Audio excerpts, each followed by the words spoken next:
பிறக்கணும்னா பெரிய தவம் இருக்கணும்னு சொல்லுவாங்க. ஆனா இன்னைக்கு என்ன நிலைமை? அமேசான் காட்டுல கூட வாழலாம், ஆனா தமிழ்நாட்டில் வாழவே முடியாத ஒரு நிலைமை. இதை நான் மிகைப்படுத்த சொல்றேன்னு நினைக்காதீங்க, இதுதான் உண்மையான நிலவரம். எனக்கு தெரிஞ்சவருக்கு நடந்த ஒரு விஷயத்தை சொல்றேன்.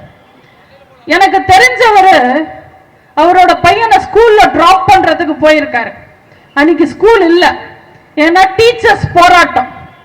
சரி, பையனை வீட்டுக்கு கூட்டிட்டு வந்து படிக்க வைக்கலான்னு வீட்டுக்கு கூட்டிட்டு வந்தா வீட்டில் ஒரே சூடு, கரண்ட் இல்லை, ஏன்னா இபி ஊழியர்கள் போராட்டம்.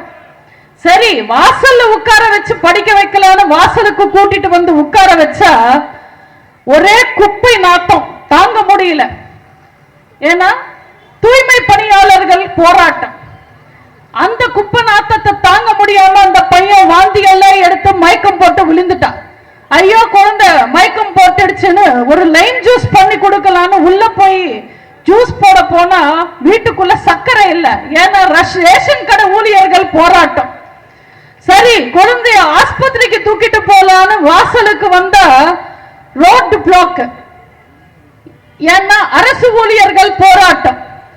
சரி, பக்கத்து சந்தில இருந்து போய் பஸ் ஏறி போயிடலான்னு பஸ் ஸ்டாண்டுக்கு வந்தா பஸ் இல்ல, ஏன்னா ஒப்பந்த ஊழியர்கள் போராட்டம். எப்படியோ அந்த குழந்தைய தூக்கிக்கிட்டு ஜிஹெச்சுக்கு போய் சேர்த்துனா அங்க பாக்குறதுக்கு நர்ஸ் இல்ல, டாக்டர் இல்ல, ஏன்னா நர்ஸ் வேலைக்காக போராடுறாங்க, டாக்டர் சம்பளத்துக்காக போராடுறாங்க.